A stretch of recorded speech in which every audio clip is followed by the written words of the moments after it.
నమస్తే యువిఎం టీవీకి స్వాగతం. వార్తల్లోని వివరాలకు వెళ్తే పోరాటాలు ఎప్పుడు మొదలు పెడతామో ఎప్పుడు ఆపాలో కూడా తెలుసుకునే సామ్యం ఉండాలి. ప్రొఫెసర్ కోదండరాం. టీఎన్జీఓస్ ను చాలా జాగ్రత్తగా ముందుకు నడిపే శక్తి ఉండాలి. అది ఆ యూనియన్ కు ఉంది. పూర్వ వైభవాన్ని నిలబెట్టే సామర్థ్యం ఈ నాయకత్వానికి ఉంది. గత ప్రభుత్వం విచ్చలవిడిగా అడ్డుగోలుగా ఖర్చు పెట్టి రాష్ట్రాన్ని ఆర్థికంగా ఎంతో వెనుకకు తెచ్చింది. ఈనాటికి ప్రభుత్వానికి ఆర్థికంగా ఎన్నో ఇబ్బందులు వచ్చే అవకాశం ఉంది. వాస్తవానికి ఉద్యోగులకు రావాల్సిన డిఏలు పెండింగ్లో ఉన్నాయి. కాబట్టి డిఏలు ఇవ్వవలసిన బాధ్యత ప్రభుత్వంపై ఉంది. ఒక యూనియన్ సమాజాన్ని మార్చేసింది, ప్రజలకు స్ఫూర్తిగా నిలిచింది అంటే అది టీఎన్జీఓస్ యూనియన్ మాత్రమే. ఉద్యోగులు తమ పరిస్థితులే కాకుండా ప్రభుత్వం ఆర్థికంగా కూడా ఆలోచించాలి. ఉద్యోగులకు వచ్చే జీతాలలో కూడా ఇన్కమ్ ట్యాక్స్ కట్టడం ఉద్యోగులకు కుదిబండలాగా మారింది. బయట సంబంధాలను ఎప్పటికప్పుడు తెలుసుకుంటూ ప్రజలతో ఉండే మంచి సంబంధాలను మనం తెంచుకోవద్దు. ఎప్పుడు చాకచక్యంగా ఉండే నైపుణ్యం టీఎన్జీఓస్కు ఉందని అంటున్నానని అన్నారు. ఈ ప్రభుత్వంలో వారధిగా ఉంటూ ఉద్యోగుల సమస్యల పరిష్కారానికి న్యాయంగా కృషి చేస్తా ఎప్పుడు ఉద్యోగులతో ఉంటానని హామీ ఇస్తున్నానని అన్నారు. ఈనాటి హైదరాబాద్ జిల్లా నూతనంగా ఎన్నికైనటువంటి రాష్ట్ర అధ్యక్షులు అభినందన కార్యక్రమానికి ఉద్యోగుల సమస్యల పెద్దలు, గౌరవనీయులు, సకల జనుల సమ్మెకు సారథ్యం కుల సంఘాలను ఏకం చేసి మొత్తం ఆయన ద్వారా ఆయన ముందు ఈ రాష్ట్రాన్ని సాధించుకున్నటువంటి పెద్దలు, వారికి సహాయ సహకారం అందించిన మనందరూ సాధించిన వేదిక మీద ఉన్నటువంటి ఇక చెప్పుకుంటూ పోతే ఇంతకు ముందు మా జగదీష్ అని చెప్పాడు, అన్నయ్య సభకు నమస్కారం అని చెప్పమని చెప్పాడు. కాబట్టి తెలంగాణ ఎన్జిఓ సంఘం అంటే వేదిక మీద కూర్చున్నటువంటి మిత్రులందరూ కూడా మొత్తం రంగారెడ్డి జిల్లా పక్షాన మంచి అభినందనలు తెలియజేస్తున్న మిత్రులారా. కానీ చాలా సంతోషం, నాకంటే ఎక్కువ మీకు తెలుసు కాబట్టి దానికి జోలికి పోకుండా తెలంగాణ ఉద్యమంలో మనం ఏం చేయాలి కాబట్టి నేను దాని జోలికి వెళ్లకుండా మరి ఇటువంటి పరిణామాలు గత 1 year రాష్ట్ర కార్యవర్గం ఇప్పుడు ఒక రూపం దాల్చి ముందడుగు వేస్తుందని చెప్పి కూడా ఈ సందర్భంగా నేను మనవి చేస్తా ఉన్నాను మిత్రులు. మొత్తం కూడా ఏ కష్టం వచ్చినా మనందరూ కూడా పెద్దలు, గౌరవనీయులు ప్రొఫెసర్ కోదండరాం గారు కూడా మన వెంట నడుచు చేసుకుంటా ఉన్నాం. కానీ బాధ్యత పెరిగింది. నాకు తెలిసి నేను ఒక సీనియర్ కామ్రేడ్గా గత 3 సంవత్సరాల నుంచి కూడా మనం ప్రభుత్వాన్ని జీతం వస్తుందంటే 20 తారీఖు వచ్చినా మనం అడగలేదు, ఒక డిఏ రాకుండా మనం అడగలేదు, పిఆర్సీ రాకుండా అడగలేదు, ఒక బదిలీ లేకుండా కూడా అడగలేదు. ఈ క్లిష్ట పరిస్థితులలో కూడా మనం యావత్ తెలంగాణ ఎన్జిఓస్ అంటే కూడా మనం ఏం చేద్దామని చెప్పి వారు కూడా మనం అందరం కలిసి ఒక జేఏసీని కూడా ఏర్పాటు చేసుకున్నాం, మనం పటిష్టం చేసుకున్నాం. రాబోయే రోజులను ముందుకు పోదాం ఉంది అని చెప్పి కూడా నేను ఈ సందర్భంగా మనవి చేస్తా ఉన్నాను. కానీ రాబోయే రోజుల్లో కూడా చాలా బాధ్యతలు ఉన్నాయి. నేను జగదీశ్వర్ గారికి అలాగే ముజీబ్ గారికి అభినందనలు తెలియజేసుకుంటూ, కానీ మీ మీద మాత్రం గుర్తుపడిన బాధ్యత ఉన్నది. యావత్ 9 లక్షల మంది ఉద్యోగుల భవిష్యత్తు మన మీద.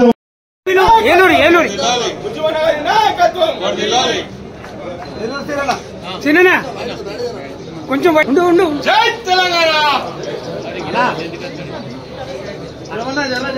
పేపర్లు కొంచెం కిందకేనా ఇచ్చేసి సార్ కనిపిస్తాను. ఉద్యోగ మిత్రులు దయచేసి కాలు వదిలి వెళ్ళకూడదు.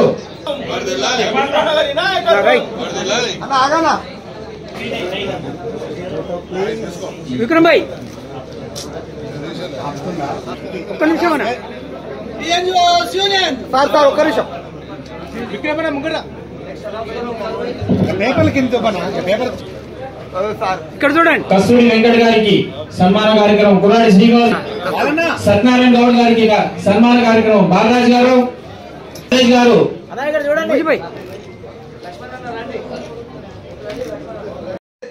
అవసరం లేదు, నిస్పృహకు గురి కావలసిన అవసరం లేదు. ఈ చరిత్ర మనల్ని ఎప్పుడూ సన్మార్గంలో నడుపుతుంది. వద్దన్నా గానీ ఆ చరిత్ర ముందుకు వస్తుంది, ఆ స్ఫూర్తి మిమ్మల్ని ముందుకు నడిపిస్తూ ఉంటుంది. అది ఇవాళ టీఎన్జిఓకు ఈ తెలంగాణలో ఉన్న పాత్ర. ఆ పాత్రనే మిమ్మల్ని ఎప్పుడు కూడా చరిత్రలో ముందు ఒక ప్రధానమైనటువంటి స్థానంలో ఉంచుతారు. అది మనం ఇవాళ అందరూ కూడా గ్రహించాల్సిన విషయం. ఏమన్నా చిక్కు సమస్యలు వచ్చినా దాంట్లోకి వెళ్ళి బయటపడి, సుడిగుండంలో చిక్కుకున్నా బయటపడి మళ్ళీ తాను ముందుకు నడవటమే కాదు, సమాజానికి మార్గనిర్దేశన చేయగలిగేటువంటి శక్తి మనకు యూనియన్కు ఉంది. మనకు ఇది చాలా కీలకం. అందుకని మనం కూడా కేవలము ఈ నేపథ్యాన్ని దృష్టిలో పెట్టుకొని మన గురించి మాత్రమే కాకుండా ఈ ఆర్థిక పరిస్థితి మీద కూడా కొంత తెలుసుకోవాలి, కొంత అందరికీ అర్థం కావాలి. అర్థం చేసుకున్నాక దానిపైన ఖచ్చితంగా మనం కూడా ఒక దృక్పథాన్ని వెలువరించాలి. ఇట్లా నడవాలి, ఈ జాగ్రత్తలు పాటించాలి, మాకు కూడా ఈ రకంగా న్యాయం జరగాలి అనేటువంటిది మనమందరం కూడా చర్చించాలి. మనకున్న 3 కీలక సమస్యలు ఏంటంటే ఇన్కమ్ ట్యాక్సే. ఇంతకుముందు జగదీష్ గారు అన్నట్టు 2-3 నెలల జీతాన్ని తినేస్తారు, బయటికి అర్థం కాని ఇబ్బంది. ఇక పిల్లలు ఇంటర్మీడియట్ స్థాయికి వచ్చినట్టు అది ఇంకో 2 నెలల జీతాన్ని మింగేస్తారు. బయటికి చూస్తేనేమో మన టక్కు ఇవి అన్ని చూస్తేనేమో వీళ్ళెంత గొప్ప ఆఫీసర్లు అన్నట్టు కనబడతాం, కానీ లోపల చినిగిపోయిన బనీళ్ళు మాత్రం బయటికి వరకు కావు. ఊపర్ షేర్వాణి అందరూ పరేషాని అన్నట్టే ఉంటుంది మన పరిస్థితి. ఇక ఎవరైనా ఇంట్లో హాస్పిటల్కి పోయిందంటే కార్డులు లేవు కాబట్టి అదో పెద్ద భారమే, గుదిబండలాగా మారిపోతుంది. సింగిల్ ఇన్కమ్ తోని ఆస్తులు అమ్ముకోవలసిన సమయమే. సింగిల్ ఇన్కమ్ తో ఇల్లు కట్టుకుంటే అయితే అయ్యే పనే కాదు. డబుల్ ఇన్కమ్ అయితే అది కూడా జిల్లాలలో ప్లాట్ కొనుక్కోవటం, ఇల్లు కట్టుకోవటం అనేది మనం చూడగలుగుతున్నాం. ఆ ఇల్లు చూస్తేనే చెప్పొచ్చు ఇది సింగిల్ ఇన్కమా డబుల్ ఇన్కమా అనేది అర్థమైపోతూనే ఉంటది. ఇది మనకున్న వాస్తవ పరిస్థితి. ఇవి మనం బయట చెప్పుకో, ఆత్మాభిమానం ఎక్కువ కదా తెలంగాణ, అసలే ఇంకా ఎక్కువ ఉంటది మెండుగా. అవన్నీ దాచుకుంటూ మన ఇబ్బందుల మీద మనం గంభీరంగా నిలబడి కొట్లాడటం, సమాజంలో మన పాత్రను మనం దక్కించుకునే ప్రయత్నం చేయటం, ఇది మనకు ఉండేటువంటి పెద్ద ఒక ఇబ్బందికరమైనటువంటి పరిస్థితి. ఈ పరిస్థితులలో చాకచక్యంగా మనల్ని నడపగల నాయకత్వం ఉంది కాబట్టి మనం కొంత ధైర్యంగానే ఉండవచ్చును అనే విశ్వాసము నేను తెలియజేస్తూ, అందరికీ కూడా నేను ప్రధానంగా చెప్పేది ఏంటంటే, అందుకనే మనం కొంత సామాజిక పరిస్థితుల మీద అవగాహన ఉండాలి. లేకపోతే ఏమవుతుందంటే ఉరికేటప్పుడు జాగ్రత్తలు పాటించడం సాధ్యం కాదు. ఆర్థిక పరిస్థితి బాగాలేదంటే ఎందుకు లేదు, ఎంతవరకు లేదు, ఈ ఉన్న దాంట్లో మాకేం సాధ్యమవుతుంది, ఇవి మనకు కూడా ఒక అంచనా ఉండాలి. అడిగేటప్పుడు ఈ అంచనాలన్నీ మనకు ఉపయోగపడతాయి. అట్లాంటి వాటి మీద అప్పుడో ఇప్పుడో ఒక క్లాస్ లాగా పెట్టుకొని మాట్లాడించి వాటిని ఉపయోగించుకోవటమే కాదు, మీ మ్యాగజైన్ కూడా ఇట్లాంటి విషయాలపైన కొంత వ్యాసాలు కూడా మీరు తెప్పించుకోగలిగితే అవి మీకు ఇంకింత ఉపయోగపడతాయి అని చెప్పి నేను భావిస్తూ ఉన్నా. చాలా విషయాలలో నేను మిమ్మల్ని కోరేది ఏంటంటే, బయట ఉద్యమాలకు కూడా మనం కొంత అండగా ఉండాలి. అన్నిటికీ మనం ఉరకలేము, మంచిది కూడా కాదు. మన పరిమితులలో మనం ఉంటూ ఎక్కడో ఒక దగ్గర సఖ్యతను మనం కాపాడుకునే ప్రయత్నం అయితే చేయాలి. అది కూడా మీరు దృష్టిలో పెట్టుకోవాల్సిందిగా కోరుతూ, ప్రజలతో మనకు ఉండేపోవద్దు. ప్రజల దృష్టిలో మనం మంచి వాళ్ళం అనే పేరుంటే మనకు న్యాయం జరుగుతుంది. ప్రజల దృష్టిలో మన పేరు చెడిపోతే మనకు నష్టం జరుగుతుంది. ఆ ప్రజలలో మనకు ఉండేటువంటి పేరును కాపాడుకోవటం కూడా మనకు చాలా చాలా అవసరం. ఈ జాగ్రత్తలు పాటించగలిగేటువంటి శక్తి టీఎన్జిఓకు ఉంది అని నేను అనుకుంటున్నా. మీ అందరికీ కూడా ఆఖరిగా నేను చెప్పవలసిన మాట ఏంటంటే, తప్పకుండా అందరం కలుద్దాం, ఉద్యోగుల హక్కులను కాపాడుకుందాం. అది ఇల్లు విషయం కానీ, హెల్త్ కార్డు విషయం కానీ, పిల్లల చదువుల విషయంలో ఏ ఖర్చుల గురించి కానీ కాపాడుకుందాం. కొన్ని పోరాటాలు ఎట్లుంటాయి కదా అంటే, మనం ఒక్కరమే కాదు, మనతో నలుగురు కలిస్తే ఇంకా సులువైతుంది. ఉదాహరణకి హెల్త్ కార్డు, నాకు అర్థమైన కాడికి ఇవాళ తెలంగాణ సమాజానికి సంబంధించిన డిమాండ్ అయింది. హెల్త్ కార్డు అడ్వకేట్స్ అడుగుతున్నారు, జర్నలిస్టులు అడుగుతున్నారు, ఉద్యోగులు అడుగుతున్నారు, టీచర్లు అడుగుతున్నారు, యూనివర్సిటీ పంతులు అడుగుతున్నారు, బయట కూడా చిరు వ్యాపారస్తులు మాకు హెల్త్ కార్డు ఇవ్వండి అని అడుగుతున్నారు. అంత పెద్ద ఎత్తున ఇది ప్రజల్లో ఒక డిమాండ్గా మారింది కాబట్టి మనకు మద్దతు ఎక్కువ ఉంటుంది. అట్లాంటి విషయాల్లో మనకే కాక ఇంకా నలుగురికి కూడా ఇట్లాంటి కార్డును సౌకర్యాన్ని విస్తరించాలనే మాట మనం చెప్పాలి. ప్రభుత్వ వైద్యం బలపడాలని కూడా మనం కోరుకోవాలి. అందులో కూడా మనకి ఎక్కడన్నా ఉంటే ఇదివరకు ఉస్మానియాలో వార్డు ఉండేది అనుకుంటా, రూమ్లు వార్డు ఉండేది ప్రత్యేకంగా, నాకు గుర్తున్నంత మేరకు. అంతే ముజీబ్ మీరు, మాకు ఉస్మానియా యూనివర్సిటీ కూడా ఒక వార్డు ఉండేది, 4 రూమ్లు ఉండేవి, పేయింగ్ రూమ్స్. మనం అవసరమైతే అట్లాంటి సౌకర్యాలను గవర్నమెంట్ ఆసుపత్రుల్లో కూడా అడిగి అవి బాగుపడటానికి కూడా మనం కొంత దోహదపడవలసిన అవసరం ఉంది. ఈ ప్రయత్నాలన్నింటినీ కూడా మనం సీరియస్గా మీ వెంట మేము ఉంటాం. నేను చెప్పదలుచుకుంది ఏంటంటే, నాకు చేతనైనంత మేరకు ఈ ప్రభుత్వంతో మన డిమాండ్లను సాధించుకోవటానికి ఒక వారధిగా నిలబడి మీ పరిస్థితిని అక్కడ తెలియజెప్పడానికి నేను ఇప్పటికే చాలాసార్లు ప్రయత్నం చేస్తూనే ఉన్నా, మాట్లాడుతూనే ఉన్నా. మన ఉద్యోగులు కాబట్టి ఒక సఖ్యత అనేది 2 చక్రాల్లాగా, రాజకీయ నాయకత్వం ఒక చక్రం అయితే ఉద్యోగులు 2వ చక్రం. 2 నడిస్తేనే బండి ముందుకు పోతుంది, లేకపోతే పోదు. కాబట్టి సఖ్యత అనేది చాలా చాలా అవసరం. ఆ సఖ్యతను నెలకొల్పడానికి నేను నా వంతు ప్రయత్నం చేస్తానని, ఉద్యోగుల హక్కుల పరిరక్షణలో తప్పకుండా 600 అయినా 106 అయినా నేను మీదికే ఉంటానని కూడా ఈ సందర్భంగా తెలియజేస్తూ, న్యాయాన్ని సాధించడానికి తప్పకుండా నా పాత్ర ఉంటుందని చెప్పి కూడా ఈ సందర్భంగా హామీ ఇస్తూ, ఎంత ఉంటుందో ఎన్ని రోజులు ఉంటాయో తెలియదు, కానీ ఉన్నప్పుడు ఏదైనా ఉంటే మాత్రం అది మీకోసం ఉపయోగపడుతుంది అనేటువంటి మాట మీ అందరికీ తెలియజేస్తూ, ఈ అవకాశం ఇచ్చిన మీ అందరికీ కృతజ్ఞతలతో సెలవు. జై తెలంగాణ. నందిగామలో మనుషులు లేరా, అంతా చచ్చిపోయారా అంటూ ఘాటు వ్యాఖ్యలు చేసిన కలెక్టర్ సృజన. అల్ట్రాటెక్ సిమెంట్ కర్మాగారంలో బాయిలర్ పేలిన ఘటనపై ఆర్డీఓ జగ్గయ్యపేట తహసీల్దార్పై ఆగ్రహం.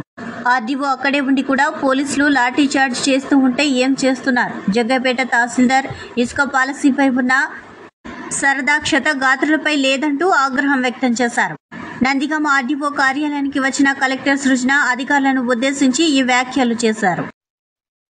Why is my Tahsildar not in the location? I don't understand. Why is RDO fellow sitting around here when there is lathi charge happening there? I don't understand. ఏంటా ఇక్కడ నందిగాంలో మనుషులు లేరా, అందరు చచ్చిపోయినారు. తాగునీటిని విడుదల చేసిన మంత్రులు. 500 క్యూసెక్కుల తాగునీటిని ఇరిగేషన్ మంత్రి రామానాయుడు, ఇతర మంత్రులు బుధవారం విడుదల చేశారు. మంత్రి రామానాయుడు మాట్లాడుతూ, నీరు లేకపోతే ప్రాణం నిలవదు. తాగునీటిని నిర్లక్ష్యం చేసింది మాజీ సీఎం జగన్. కొత్త ఆయకట్టుకు కూడా సాగునీరు ఇవ్వడం రాష్ట్రాన్ని రక్షించుకోవడం. జగన్ పాలనతో ఇరిగేషన్ను 20 ఏళ్లు వెనక్కి నెట్టేశాడని అన్నారు. ఏపీ విభజన వల్ల వచ్చిన నష్టం కంటే జగన్ పాలన వల్ల ఇరిగేషన్కు వచ్చిన నష్టం ఎక్కువ అని అన్నారు. సాగునీటికి చంద్రబాబు ప్రభుత్వం ప్రాధాన్యత ఇస్తుందని అన్నారు. పట్టిసీమ లిఫ్ట్ నుంచి వచ్చిన నీళ్లు ఇప్పుడు కృష్ణా డెల్టాలో దాహర్తి తీరుస్తున్నాయి. వైసీపీ నేతలు కళ్ళు తెరుచుకొని ఇదంతా చూడాలి. ఇసుక మీద 40,000 కోట్లు ఎలా కొట్టేయచ్చు, భూములు మైన్స్ ఎలా లోబర్చుకోవచ్చు అనే దానిపైనే వైసీపీ దృష్టి పెట్టిందని అన్నారు. జగన్కు రాజకీయాలలో ఉండే అర్హత లేదు అని చెబుతున్నామని అన్నారు. పులిచింతలలో బ్యాలెన్సింగ్ రిజర్వాయర్ 30 టీఎంసీలు ఉంచేవాళ్ళం. జగన్ విధ్వంసం కారణంగా ఇప్పుడు 0.5 టీఎంసీలు కూడా లేదు. జగన్ పాలనలో నష్టపోయిన వారిని సరిచేస్తామని అన్నారు. గత ప్రభుత్వం కెనాల్స్లో కానీ డ్రైన్స్లో కానీ పూడికలు తీయలేదు. కెనాల్స్ డ్రైన్స్లో గుర్రపు డెక్క ఉండిపోయింది. వారం లోపల కాలువలు డ్రైన్స్ కూడా పూర్తిగా శుభ్రం అయ్యేలా చర్యలు చేపడతాయని అన్నారు. 7.38 లక్షల ఎకరాల స్థిరీకరణకు మేము విడుదల చేయబోయే నీరు ఉపయోగపడుతుందని అన్నారు. 538 చెరువులకు తాగునీరు అవసరాలు తీరుతాయని అన్నారు. మంత్రి పార్థసారథి మాట్లాడుతూ, పంటలు మునిగిపోయిన పరిస్థితులు గత 4-5 సంవత్సరాలలో చూసాం. అవనిగడ్డ బందరు రైతులు ఈ ఇరిగేషన్ పూడికలు తీయకపోవడం వల్ల ఇబ్బందులు పడ్డారని అన్నారు. మంత్రి కొల్లు రవీంద్ర మాట్లాడుతూ, పులిచింతలలో నీరు లేకపోవడానికి కారణం గత సీఎం కాదా అని అన్నారు. వృధాగా నీటిని సముద్రంలోకి వదిలేశారని అన్నారు. పట్టసీమ పంపులు లేకపోతే కృష్ణా జిల్లా ప్రజల పరిస్థితి ఏమయ్యేదో చూడండి అని అన్నారు. ప్రజల అవసరాలు తీర్చే పనులు ఎక్కడా జరగలేదు అని అన్నారు. ఇప్పుడు చంద్రబాబు హయాంలో అన్నీ జరుగుతున్నాయని తెలిపారు.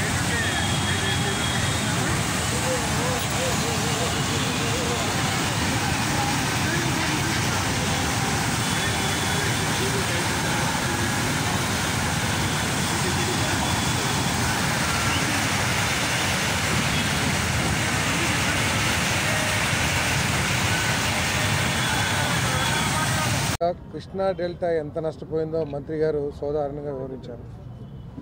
ఏ వ్యవస్థ అయినా సరే రెగ్యులర్గా ప్రతి సంవత్సరం మెయింటెనెన్స్ అనే పనులు చేపట్టకపోతే రాబోయే సంవత్సరాల్లో నష్టం వస్తుందనే అవగాహన లేని ప్రభుత్వం మూలంగా చిన్న వర్షాలు వచ్చినా కూడా పంటలు మునిగిపోయి కొట్టుకుపోయే పరిస్థితులు గత 4-5 సంవత్సరాలు కూడా చూస్తున్నామని చెప్పేసి మనం చేస్తాను.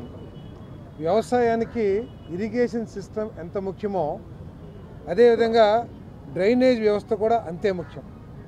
ఇరిగేషన్ కాలువలు కానివ్వండి, డ్రైనేజ్ కాలువలు కానివ్వండి, ప్రతి సంవత్సరం పూడికి తీయాలనే ఆలోచన లేకపోవటం మూలంగా గత 5 సంవత్సరాల్లో కూడా కృష్ణా డెల్టా రైతాంగం తీవ్రంగా నష్టపోయిందని చెప్పేసి మనం చేస్తాను. ఈ పూడికి తీయపోవటం మూలంగా చివరి భూములైనటువంటి అవనిగడ్డ, బందరు, పెడన అక్కడ రైతులు కూడా వ్యవసాయపరంగా తీవ్ర ఇబ్బందులు ఎదుర్కొన్న విషయం కూడా మనందరికీ తెలిసిందే. గత ప్రభుత్వం ఏది ప్రాధాన్యత ఈ రాష్ట్ర అభివృద్ధికి, రాష్ట్ర ప్రజలకి ఏది అవసరం, ఏది ప్రాధాన్యత క్రమంలో చేయాలనే ఆలోచన లేకపోవటం మూలంగా ఇరిగేషన్ వ్యవస్థను మొత్తం కూడా సర్వనాశనం చేశారని చెప్పేసి మనం చేస్తాను. ఉదాహరణకి మెట్ట ప్రాంతాలైన నూజివీడు, మైలవరం, తిరువూరు ఈ ప్రాంతాలకి ప్రాణవాయువు అయినటువంటి చింతలపూడి ప్రాజెక్టుని గత ప్రభుత్వం చంద్రబాబు నాయుడు గారు ముఖ్యమంత్రిగా ఉన్నప్పుడు 4,000 కోట్ల రూపాయలు ఖర్చు పెడితే గత ప్రభుత్వం జగన్మోహన్ రెడ్డి గారి ప్రభుత్వంలో కనీసం ఒక 50 కోట్లు కూడా ఖర్చు పెట్టకపోవటం ఆ ప్రభుత్వం యొక్క అవగాహన రైత్యానికి మరి అర్థం పడుతుందని చెప్పేసి మనం చేస్తాను. దాదాపు 2,80,000 ఎకరాలకి సాగునీరు అందించగలిగిన చింతలపూడి ప్రాజెక్ట్ని నిర్లక్ష్యం చేయడం మూలంగా ఈరోజు ఆ భూములన్నీ కూడా మెట్ట ప్రాంతాల్లోని భూములన్నీ కూడా బీళ్లుగా మారిపోతామే కాకుండా ఆఖరికి త్రాగునీటిలో ఫ్లోరైడ్ వచ్చేసి ఏదైతే మనం గతంలో నల్గొండ ఆ డిస్ట్రిక్ట్స్లో చూసామో అటువంటి సమస్య నూజివీడు, మైలవరం, తిరువూరు ప్రాంతాల్లో కూడా ప్రజలు ఎదుర్కోబోతున్నారని చెప్పేసి మనం చేస్తా ఉన్నాను నేను. మరి ఈ విధంగా నిర్లక్ష్యం చేసిన రంగాన్ని మరి ఈరోజు చంద్రబాబు నాయుడు గారు, రామానాయుడు గారు, మరి అధికార మంత్రులందరూ కూడా కలిసి దీన్ని బాగు చేయాలని కంకణం కట్టుకుంటాం. చాలా సంతోషించదగ్గ విషయం. మరి మంత్రి గారికి కూడా మనం చేసేది ఏమిటంటే ఈ మెయింటెనెన్స్ వర్కుల్ని మనం కాలంలో వదిలే సమయంలో కాకుండా అంటే ఈసారి మన ప్రభుత్వం వచ్చి 15 నెల రోజులు అయింది కాబట్టి పర్వాలేదు, కానీ వచ్చే సంవత్సరం నుంచి కొంచెం ముందుగా అంటే మార్చిలో, ఫిబ్రవరిలోనే ప్లాన్ చేసుకుంటే ఈ మెయింటెనెన్స్ వర్క్లు కూడా ఎఫెక్టివ్గా అయ్యి సాగునీటి ప్రవాహానికి బాగుంటుందని చెప్పేసి నేను మనవి చేస్తాను. మన అదేవిధంగా మరి నూజివీడు, మైలవరం, తిరువూరు ప్రాంతాలకి అదేవిధంగా చింతలపూడి దాదాపు 33 మండలాల వెస్ట్ గోదావరి, కృష్ణా జిల్లాల్లో ప్రాణవాయువు అయినటువంటి చింతలపూడికి కూడా ప్రత్యేక ప్రాధాన్యత ఇవ్వమని ముఖ్యమంత్రి గారు, రామానాయుడు గారు కూడా ఇస్తున్నారు. అయినా కూడా ఇంకా బడ్జెట్లో కేటాయించమని చెప్పేసి కూడా ఈ సందర్భంగా కోరుతా ఉన్నాను. పెద్ద ఎత్తున దగ్గర 20 నియోజకవర్గాలకు సంబంధించినటువంటి ప్రజలకు దగ్గర 30-40 లక్షల మంది ప్రజలకు త్రాగునీరు అందించేటువంటి అవకాశం కూడా దొరుకుతుందనే విషయాన్ని కూడా ఈ సందర్భంగా తెలియజేసుకుంటూ, మరి ఇంకొక విషయం ఏదైతే మొన్న జగన్మోహన్ రెడ్డి గారిని ఈ యొక్క రాజకీయాల్లో కానీ ప్రజాస్వామ్యంలో కానీ ఉండేటువంటి అర్హత లేదు అని ఏదైతే చంద్రబాబు నాయుడు గారికి మేము కానీ ఎందుకు చెప్తున్నామని అంటే, ఇక్కడే దీనిపైన మీ అందరికీ తెలుసు పులిచింతల అది బ్యాలెన్సింగ్ రిజర్వాయర్ అంటే ఏదైతే కృష్ణాకు సంబంధించినటువంటి నీరు అటు ఆల్మెట్టి, మరి ఏదైతే జోరాల, మరి శ్రీశైలం, నాగార్జున సాగర్ ఇవన్నీ కూడా ఫిల్ అవుతూ మన కృష్ణా డెల్టాకు రావాలని అంటే ఆగస్టు 2వ వారం అవుతుంది కాబట్టి జూలై నెలలోనే కొంత త్రాగునీరు ఇవ్వడానికి అదేవిధంగా ఎర్లీ క్రాప్ తీసుకోవడానికి అని చెప్పి పులిచింతల్లో బ్యాలెన్సింగ్ రిజర్వాయర్ కింద 30-40 టీఎంసీ నీరు ప్రతి సంవత్సరం కూడా రిజర్వ్ చేస్తారు.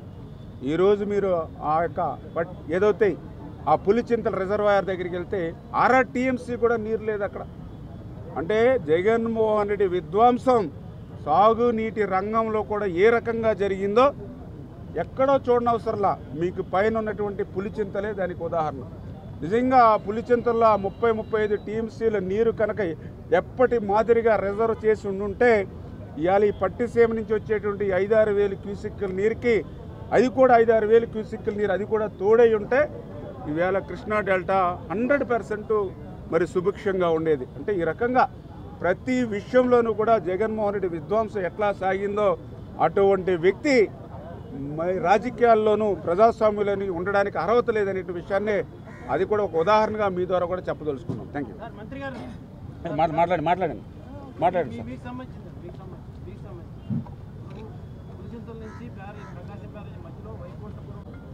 సాగునీరు కాదు కదా, తాగునీరు లేక గొంతెండిపోతున్నటువంటి ప్రజలకి దాహార్తి అలాగే వ్యవసాయ పనుల కోసం ఈరోజు ప్రకాశం బ్యారేజ్ దగ్గర ఉన్నటువంటి ఈస్టర్న్ కాలువకి అదే వెస్టర్న్ కాలువకి కూడా గౌరవ ముఖ్యమంత్రి వర్యులు నారా చంద్రబాబు నాయుడు గారికి అలాగే మరి ఇరిగేషన్ శాఖ మార్చులు నిమ్మల రామానాయుడు గారికి ప్రత్యేకంగా ధన్యవాదాలు తెలియజేస్తున్నాను.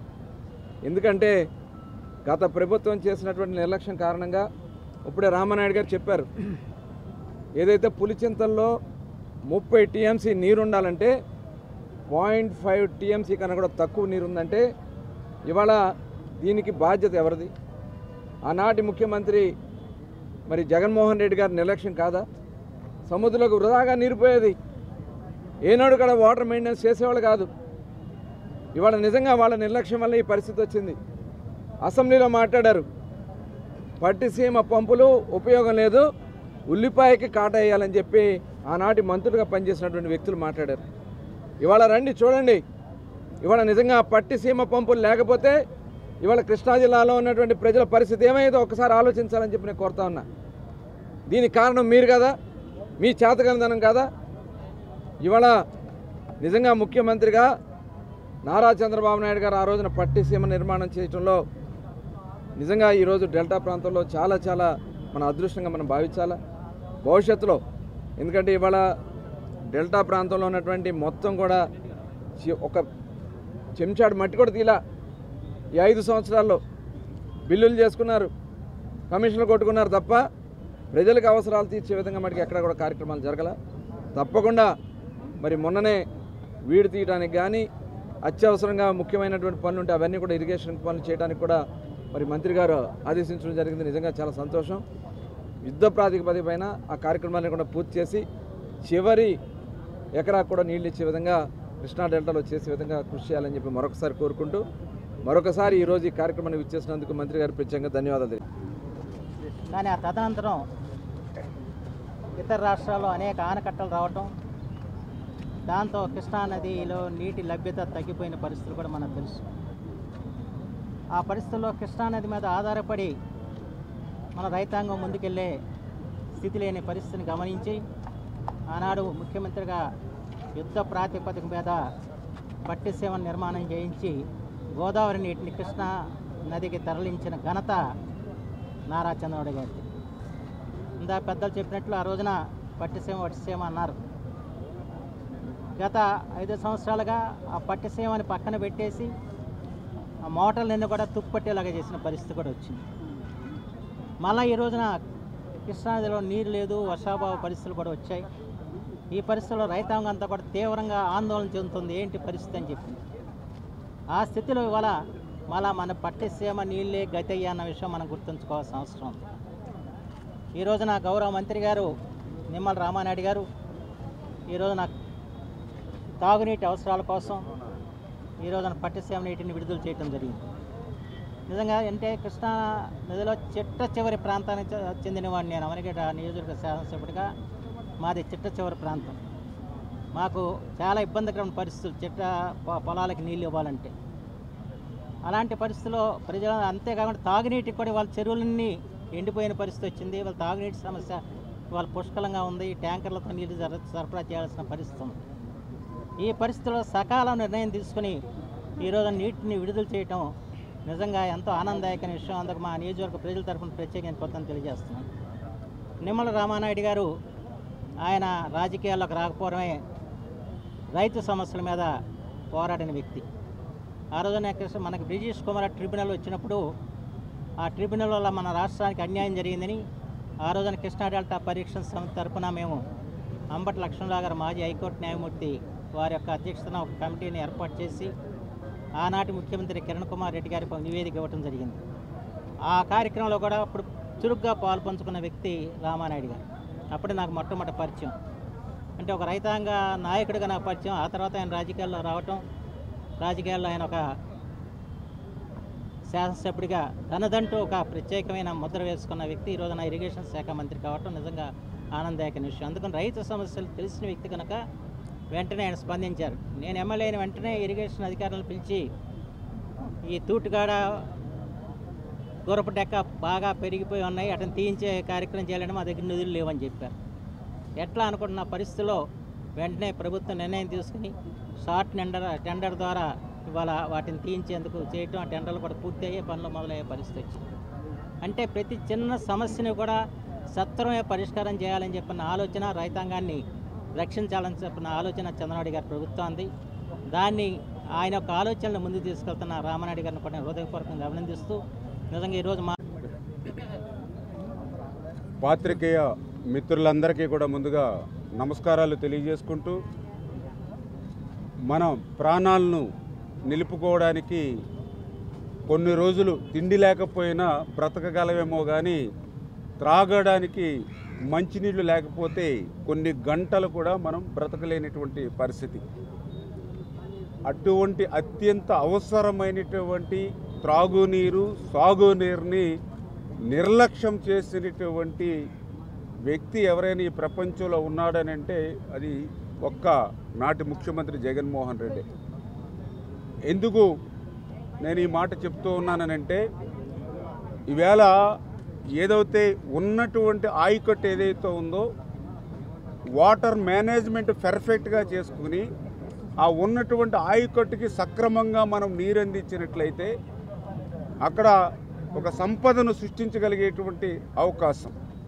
అదేవిధంగా ఏదైతే కొత్త ఆయకట్టు కూడా మన ఏదైతే ఇరిగేషన్ ప్రాజెక్టులు కానీ రిజర్వాయర్స్ కానీ డెవలప్ చేసుకుని ఆ కొత్త ఆయకట్టు కూడా సాగునీరు అందించడం ద్వారా అక్కడ కూడా ఒక సంపదను సృష్టించుకోవడం. అంటే ఈవేళ ఏదైతే వ్యవసాయాన్ని కాపాడుకోవడం, రైతుని రక్షించుకోవడం ఈ యొక్క విడిపోయినటువంటి యొక్క ఆంధ్రప్రదేశ్ రాష్ట్రానికి అత్యంత ప్రాధాన్యత కలిగినటువంటి అంశం.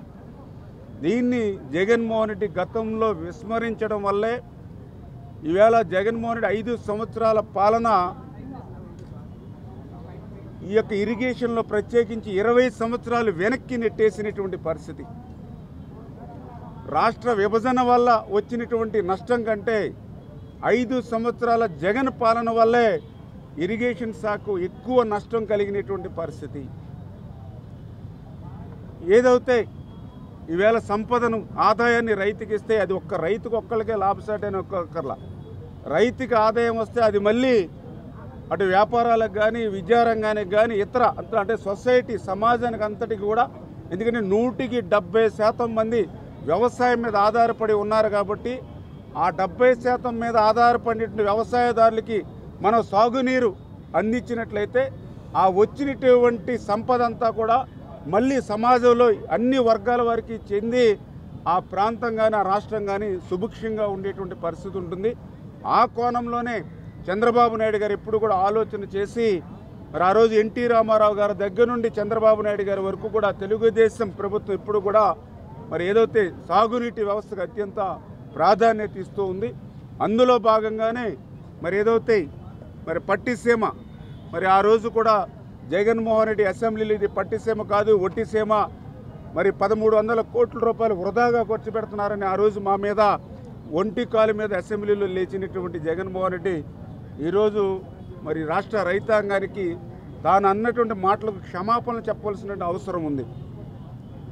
ఆ రోజు కూడా అబద్ధాలు, అసత్యాలతో గడిపేటువంటి ఆ వైసీపీ మంత్రులు కూడా ఎద్దేవా చేశారు. మొన్న అసెంబ్లీలో కూడా పట్టిసీమతో నీరు మరి ఏదైతే కృష్ణ సంబంధించినటువంటి ప్రకాశం బ్యారేజ్కి మరి లిఫ్ట్ చేసి ప్రకాశం బ్యారేజ్ దగ్గర 3 టీఎంసీలు మించి కూడా నిలువ చేసుకోవడానికి అవకాశం లేదు.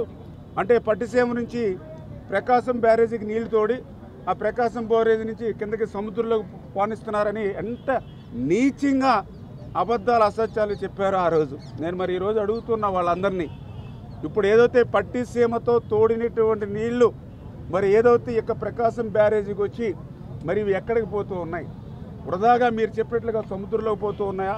లేకపోతే ఏదైతే కృష్ణా డెల్టాకి ఈరోజు అత్యంత అవసరమైనటువంటి దాహార్తిని తీర్చడానికి మరి ఏదైతే కృష్ణ తూర్పు డెల్టాకి వెళ్తూ ఉన్నాయా, కృష్ణ పశ్చిమ డెల్టాకి వెళ్తూ ఉన్నాయో కళ్ళుండి చూడమని చెప్పేసి ఆ యొక్క వైసీపీ పార్టీ నాయకులకి తెలియజేస్తూ ఉన్నా. అంటే వాళ్ళు ఏదైతే వాళ్ళ సమయం అంతా కూడా ఇటువంటి సాగునీరు, త్రాగునీరు మీద పెట్టకుండా ఏదైతే ప్రజల ఆదాయాన్ని, రైతుల ఆదాయం మీద పెంచేటువంటి దాని మీద దృష్టి పెట్టకుండా వాళ్ళు 24 గంటలు 365 రోజులు కూడా ఏదైతే ఇసుక మీద మరి 40,000 కోట్ల రూపాయలు ఏ రకంగా కొట్టేయచ్చు? లిక్కర్ ద్వారా ఏ రకంగా సంవత్సరానికి 4,000 కోట్ల చొప్పున మరి ఏదైతే 30,000 కోట్లు ఎట్లా కొట్టేయచ్చు? విలువైనటువంటి భూముల్ని ఎట్లా అన్యాక్రాంతం చేసుకోవచ్చు? మైండ్స్ని ఎట్లా లోపరుచుకోవచ్చు అని వీటి మీద దృష్టి పెట్టారు తప్ప ఈ యొక్క రాష్ట్రం మీద, రాష్ట్ర భవిష్యత్తు మీద, రైతాంగం మీద ఎక్కడ దృష్టి పెట్టినటువంటి పరిస్థితి లేదు. అందుకు భిన్నంగా మరి ఈరోజు చంద్రబాబు నాయుడు గారు వచ్చినటువంటి వెంటనే ఒక్క చుక్క నీరు కూడా వృధా పోకూడదు, ప్రతి చుక్క నీటిని కూడా ఒడిసి పట్టి పంట పొలాల్లోకి వెళ్ళేటువంటి విధంగా మరి ఏదైతే రైతాంగం చేతిలోకి వెళ్ళేటువంటి విధంగా మరి ఏదైతే ఆయన ఇచ్చినటువంటి ఆదేశాల ప్రకారమే గత 15 రోజుల నుంచి కూడా వర్క్ చేసి, ఎందుకు వర్క్ చేసి అంటున్నామనంటే 5 సంవత్సరాల వీళ్ళ విధ్వంస పాలనలో ఏదైతే ఆ యొక్క పట్టిసీమ కానీ, తాడిపూడి కానీ, పురుషోత్తంపట్నం కానీ, పుష్కర కానీ ఏవైతే మేము మొన్న ఒకే రోజు 4 ఎత్తుపోతలు ఏదైతే ప్రారంభించామో కానీ అవన్నీ కూడా గత 5 సంవత్సరాల్లో మెయింటెనెన్స్ లేక మరి ఏ మోటార్స్ను ఆన్ చేయాలన్నా కూడా రిపేర్స్తో ఉన్నటువంటి పరిస్థితి. మరి మళ్ళీ ఎలక్ట్రికల్ కూడా అనేకమైన సమస్యలు అక్కడ మరి మెయింటెనెన్స్ వాళ్ళకు కూడా 5 సంవత్సరాలు ఒక నయా పైసా ఇచ్చినటువంటి పరిస్థితి లేకపోవడంతో ఎన్నో ఇబ్బందులు ఎదుర్కొని కేవలం చంద్రబాబు నాయుడు గారు ఇచ్చే డైరెక్షన్స్తో వర్క్ చేసి ఈరోజు మన పట్టిసీమ నుంచి ఈవేళ దగ్గర అక్కడ మరి 6,500 క్యూసెక్కుల నీరు, దానికి తోడుగా కూడా మరి ఏదైతే తాడిపూడి కూడా వాళ్ళకి అక్కడ స్థానిక రైతాంగానికి అవసరం ఇప్పుడు లేదనంటే తాడిపూడిని కూడా మళ్ళీ ఈ పట్టిసీమ వాటర్లోకి ఇంకో 500-600 క్యూసెక్కుల నీరు కూడా మిక్స్ చేసి మరి ప్రతి చుక్క వృధా పోకూడదనేటువంటి విధంగా ప్రకాశం బ్యారేజ్ దగ్గర తీసుకొస్తూ ఉన్నాం. మరి ఈరోజు ఏదైతే ఇక్కడికి వచ్చినటువంటి నీరు ఏదైతే ఉందో దీన్ని ఇప్పుడు గౌరవ మరి ఏదైతే మంత్రివర్యులు అదేవిధంగా గౌరవ శాసనసభ్యులు అధికారుల సమక్షంలో ఇప్పుడే ఏదైతే ఇక కృష్ణ తూర్పు డెల్టాకు సంబంధించినటువంటి కాలువకు నీరు విడుదల చేయడం జరిగింది. అదేవిధంగా ఈ కృష్ణాకు సంబంధించినటువంటి పశ్చిమ డెల్టాకు కూడా మరి ఇక కాలువకు నీరు విడుదల చేయడం జరుగుతూ ఉంది. అంటే ఈ రకంగా మరి ఏదైతే ఈ యొక్క కృష్ణా డెల్టా ఏదైతే స్థిరీకరణకు సంబంధించి దాహార్తిని తీర్చడానికి సంబంధించి ఈ యొక్క గోదావరి నీరు ఎంతో ఉపయోగపడుతుంది. ఆ రకంగా ముందు చూపుతో మేమందరం కూడా పనిచేస్తున్నామని మరొకసారి మీ ద్వారా అందరికీ తెలియజేసుకుంటూ మరి ఈ యొక్క నీటిని కూడా ఇక్కడ ఉన్నటువంటి ఎవరైతే డెల్టా ప్రజలు కూడా దీన్ని మొదటగా త్రాగునీరుకి ప్రాధాన్యతనిచ్చుకుంటూ తర్వాత ఏదైతే ఈ యొక్క ఖరీఫ్ పంటకు సంబంధించి మరి ఆకుమడులు కూడా కొంచెం ఎర్లీగా మనం క్రాప్ తీసుకుని రేపు వచ్చేటువంటి తుఫాన్ నుండి గట్టెక్కేటువంటి విధంగా జాగ్రత్తగా ప్లాన్ చేసుకోవాలని చెప్పేసి కూడా మీ ద్వారా కూడా మరి తెలియజేసుకుంటూ గతంలో జగన్మోహన్ రెడ్డి మరి ఏదైతే ఈ యొక్క డెల్టా వ్యవస్థను కూడా మొత్తం నిర్వీర్యం చేసి, ఎందుకంటే ఇక్కడ కెనాల్స్లో కానీ డ్రైన్స్లో కానీ 5 సంవత్సరాల్లో ఒక్క తట్ట మట్టి కూడా ఎక్కడ తీసినటువంటి పాపాన పోల.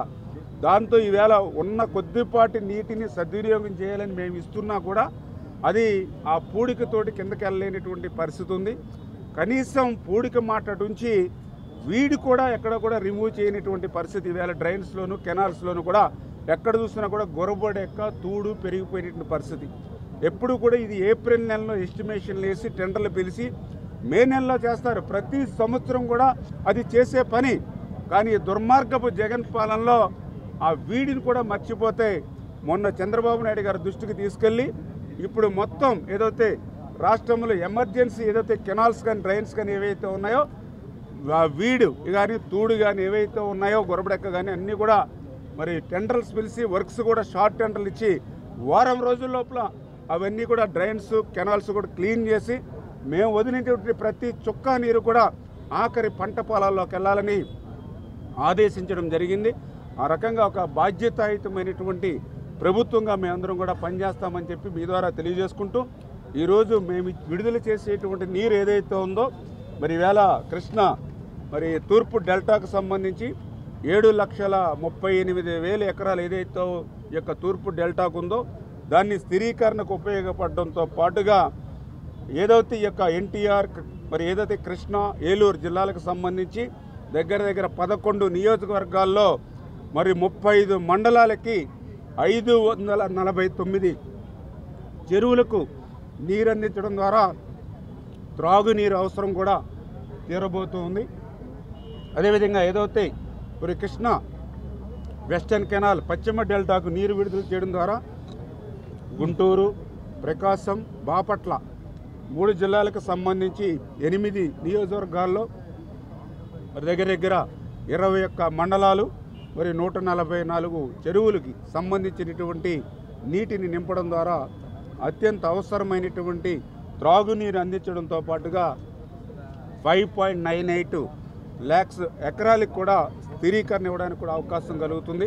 అంటే ఈ రకంగా చంద్రబాబు నాయుడు గారు ఒక దూరదృష్టితో మరి ఆ రోజు పట్టిసీమను అందించారు కాబట్టే ఈరోజు ఆ పట్టిసీమ ద్వారా దగ్గర కృష్ణా డెల్టాకు సంబంధించి 13 లక్షల ఎకరాలకు స్థిరీకరణ చేయడంతో పాటుగా మరి ఇంత తాగునీటి సమస్యతో సతమతమవుతున్నారు.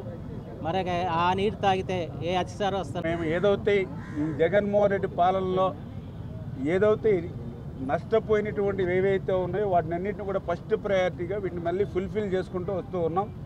ఏదైతే మీరు చెప్పినట్లుగా వైకుంఠపురం అనేది చంద్రబాబు నాయుడు గారు కూడా ఒక రిజర్వాయర్గా తీసుకుని అటు రాయలసీమ నుంచి అన్ని ప్రాంతాలకు కూడా వాటర్ ఇవ్వాలనే ఆలోచనతో ఆయన ఆలోచనలో భాగం.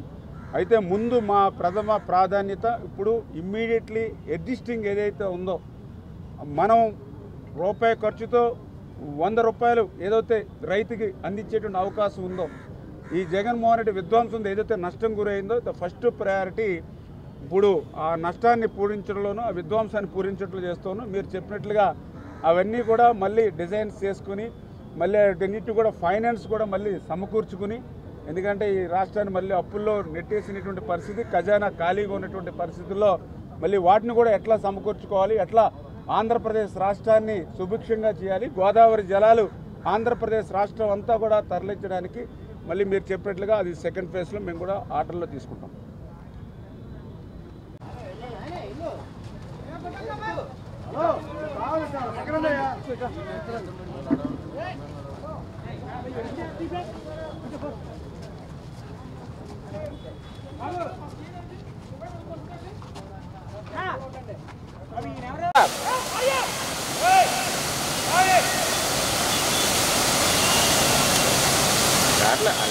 బాబు ఒకసారి ఎక్కడ బాబు మీరు ఇదే ఆటో వచ్చారా?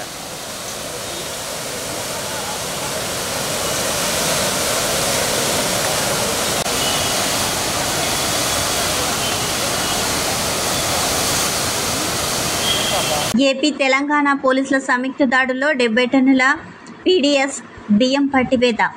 కోదాడ మండలం కాపుకల్లు శివార్లో 3 రోజుల క్రితం ఓ వ్యక్తి రేషన్ తరలిస్తూ ఉండగా పట్టుకున్న పోలీసులు నిందితుడిని విచారించగా రేషన్ దందా గుట్టురట్టు.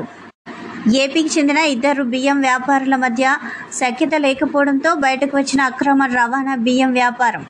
బియ్యం వ్యాపారులకు కొందరు విలేకరులు సహకరిస్తున్నారని ఆరోపణలు.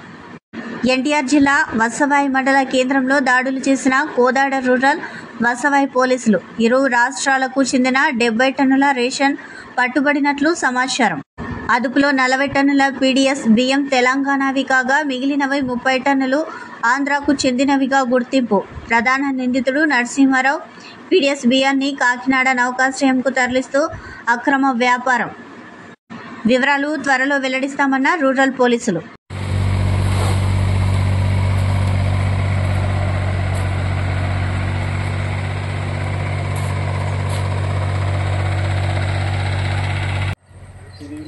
మా తెలంగాణ తీసుకుంటాం. తెలంగాణ తీసుకుంటాం. తెలంగాణ నుంచే పట్టుకున్నాను. మరి ప్లేస్ వచ్చాయి కదా, ఎక్కడైనా ఉంటుంది. అప్పుడు మేము ఎందుకు రావటం? సార్ ఎంఆర్ఓ వెళ్ళండి మేము అడగకూడదు కాదు పిలిచారు. ఏంటన్నా ఇప్పుడు వాస్తవంగా నీటి లేదండి, నందిగామ నుంచి నన్ను పిలిపించారు. అక్కడ ఎవరు లేరు వెళ్ళండి అని. మరి మీరు నన్ను ఎందుకు వచ్చారు? మీరు ఆల్రెడీ కేసు సార్, ఎఫ్ఐఆర్ అయింది. సరే సరే, అక్కడ ప్రాపర్టీ అక్కడ పట్టుకుని రికవర్ వచ్చి ఇక్కడికి వచ్చినాం, ఇక్కడ హ్యాండ్ ఓవర్ చేస్తున్నాం. సరే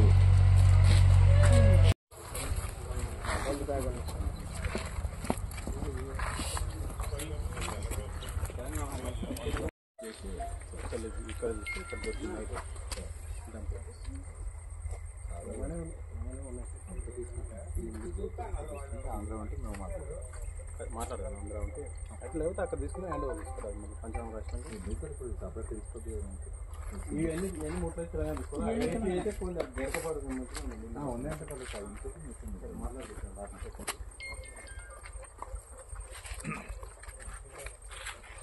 ఇప్పుడు 50 దొరికినాయి 700 దొరికి మాకు ఆడుతుంది. ఇప్పుడు దాన్ని తీసుకొని మేము చేసేది కూడా ఉన్నాయా ఎన్నైనా అదే క్వాంటిటీ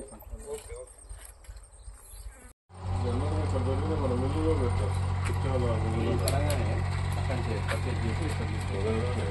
తెలంగాణ యూనివర్సిటీ ఎక్కడ పట్టుకుంటాం 2 నెలలకు ఒకసారి పట్టుకుంటాను.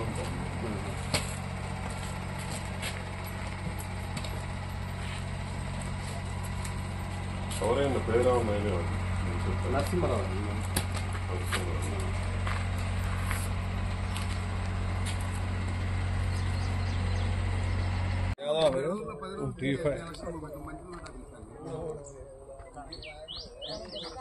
నిన్ను కూడా అడిగాక 1 కిలో మాంసం వాడు కూరలు పెట్టని ఆ రోజు అడగలేదా?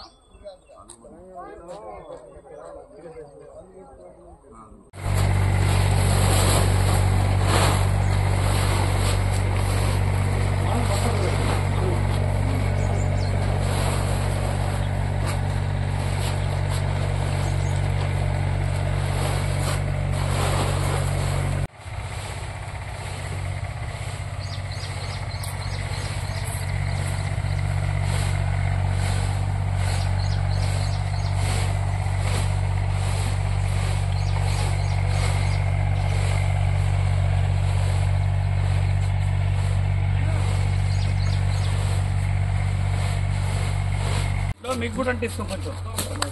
దీంట్లో డీలర్లు కూడా అఫెండర్సే, నేరస్తులే. తర్వాత మేము షార్ట్అవుట్ చేసి అప్పుడు అంతే కదా, డీలర్ డైరెక్ట్ ఏంటంటే నేరస్తులు షార్ట్అవుట్ చేసి డీలర్ మీద చేసేసి మీకు అప్పుడు మీకు హ్యాండ్ ఓవర్ చేస్తాం. అది ఎంతవరకు దాంట్లో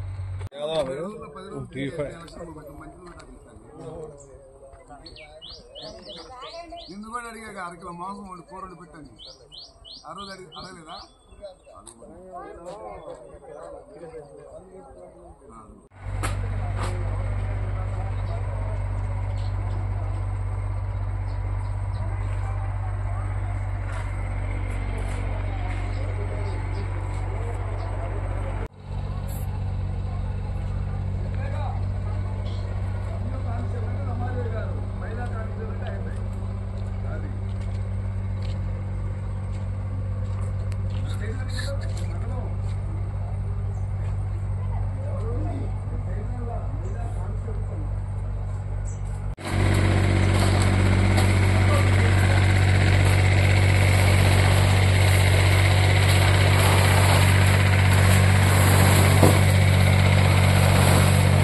కొత్తూరు సుబ్రహ్మణ్యేశ్వర స్వామి ఆలయ అర్చకులు గౌరీచరిత గౌరు వెంకటరెడ్డి దంపతులను ప్రత్యేక పూజలతో ఆశీర్వదించి శాలువా గజమాలతో సత్కరించిన ప్రథమ పూజారి సురేష్ శర్మ, కృష్ణయ్య శర్మ, ఈవో రామకృష్ణ, గ్రామ నాయకులు సుబ్బారెడ్డి, పురుషోత్తం రెడ్డి, అన్నాసత్రం మేనేజర్ కృష్ణయ్య తదితరులు పాల్గొన్నారు.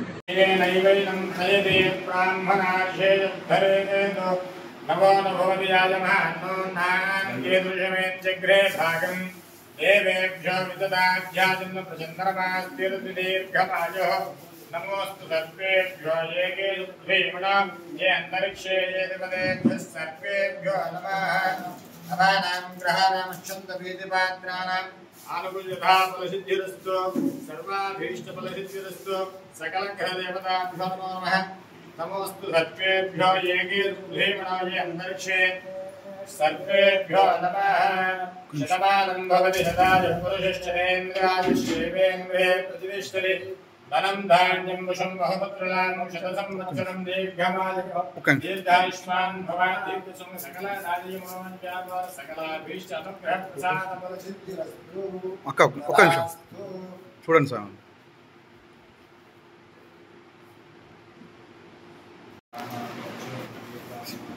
ఒక్క నిమిషం.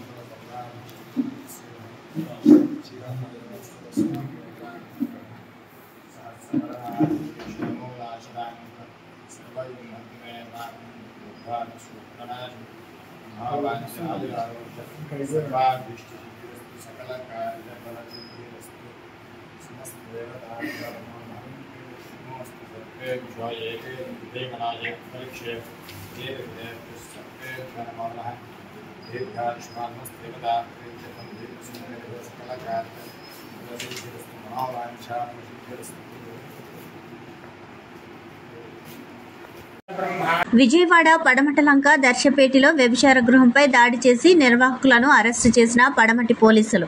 గత కొంతకాలంగా రేకుల్ షెడ్ని బ్యూటీ పార్లర్గా అద్దెకు తీసుకుని వ్యభిచారం చేస్తున్నట్లు వెల్లడించిన పడమటి సిఐ మోహన్ రెడ్డి వ్యభిచార గృహం నిర్వహిస్తున్నటువంటి ఆర్గనైజర్ బి నాగేశ్వరరావును అదుపులోకి తీసుకున్న సిఐ మోహన్ రెడ్డి మరో నిర్వాహకుడు రాజేష్ కోసం గాలింపు. మొత్తం 3 విటులు మరియు 5 బాధిత మహిళలను అదుపులోకి తీసుకోవడం జరిగింది.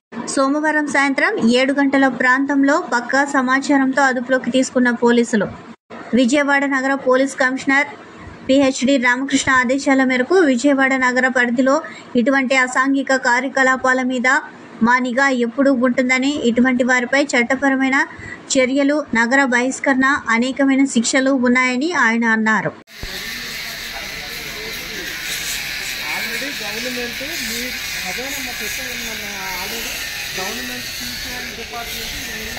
విజయవాడ నగర police commissioner Shri PHD Ramakrishna గారి ఆదేశాల మేరకు డీసీపీ అధిరాజ్ సింగ్ రాణా గారి పర్యవేక్షణలో నిన్న మాకు రాబడిన సమాచారం మేరకు పడమట దర్శపేట ఏరియాలో ఒక ఇంట్లో వ్యభిచార గృహం నిర్వహిస్తున్నారన్న సమాచారం పైన నేను మా పోలీస్ స్టేషన్ సిబ్బంది కలిసి దాడులు నిర్వహించడం జరిగింది. ఈ దాడుల్లో మేము ఒక ఆర్గనైజర్ని, అదేవిధంగా 5 బాధిత మహిళల్ని, 3 విటుల్ని కూడా పట్టుకోవడం జరిగింది. వారిపైన చట్ట ప్రకారం కేసులు నమోదు చేసి న్యాయస్థానం ముందు హాజరుపరచడం జరుగుతుంది. అదేవిధంగా మా తదుపరి దర్యాప్తులో ఈ వ్యభిచార గృహాన్ని నిర్వహిస్తున్నటువంటి రాజేష్ అనే వ్యక్తి మేము పరారీలో ఉన్నట్టుగా గుర్తించడం జరిగింది. అతను కూడా త్వరలోనే అరెస్ట్ చేసి న్యాయస్థానం ముందు ప్రవేశపెడతాము. ఈ నగర పోలీస్ కమిషనర్ గారి ఆదేశాల ప్రకారం నగరంలో ఎక్కడా కూడా ఎటువంటి అసాంఘిక కార్యక్రమాలకు అవకాశం ఉండకూడదనే ఒక కారణంతో మేము అన్ని అసాంఘిక కార్యక్రమాలను చెక్ పెట్టడం జరిగింది. అదేవిధంగా ఎవరైనా ఇటువంటి అసాంఘిక కార్యక్రమాలకు కనుక పాల్పడితే వారి మీద క్రిమినల్ కేసులు నమోదు చేయడమే కాకుండా అవసరమైన సందర్భాల్లో షీట్లు తెరచడం, ఇంకా అవసరమైన సందర్భాల్లో వారి నగర బహిష్కరణలు కూడా ప్రపోజల్ చేయడం జరుగుతుంది. గతంలో పట్టుబడిన వాళ్ళకి వీళ్ళకి ఎటువంటి లింక్లు ఆ దిశలో కూడా మేము దర్యాప్తు చేస్తున్నాము. ప్రస్తుతం వరకు అయితే ఏమీ కేసులు ఉన్నట్టుగా మా నోటీసులు రాలేదు. అన్ని కోణాల్లో కూడా పూర్తి స్థాయిలో వెరిఫై చేస్తాం. అందరూ నగరానికి సంబంధించిన వాళ్ళేనా, లేక ఈ బాధిత మహిళల్లో 3 విజయవాడ నగరానికి చెందిన వాళ్ళు, ఒకళ్ళు గుంటూరుకి చెందిన వాళ్ళు, ఒకళ్ళు పెనంలూరుకి చెందిన వాళ్ళు ఉన్నారు. ఈ విటులు కూడా విజయవాడలో గుంటూరుకు సంబంధించిన వాళ్ళు ఉన్నారు. గన్నవరం, బాపులపాడు మండలాలకు చెందిన 11 మంది వైసీపీ కార్యకర్తలను పోలీసులు అరెస్టు చేశారు. గతంలో గన్నవరం టీడీపీ ఆఫీస్పై జరిగిన దాడి కేసు విచారణ పేరుతో గన్నవరం మండలం అల్లాపురం సర్పంచ్ డొక్కు సాంబశివ వెంకన్న, పడమట నాగరాజు, బాపులపాడు ఎంపీపీ నగేష్, తిప్పనగుంట మాజీ పిఎస్సిఎస్ అధ్యక్షుడు మూల్పారి ప్రభుకాంత్తో మరో 7 పోలీసులు అదుపులోకి తీసుకున్నారు. పూర్తి వివరాలు తెలియాల్సి ఉంది.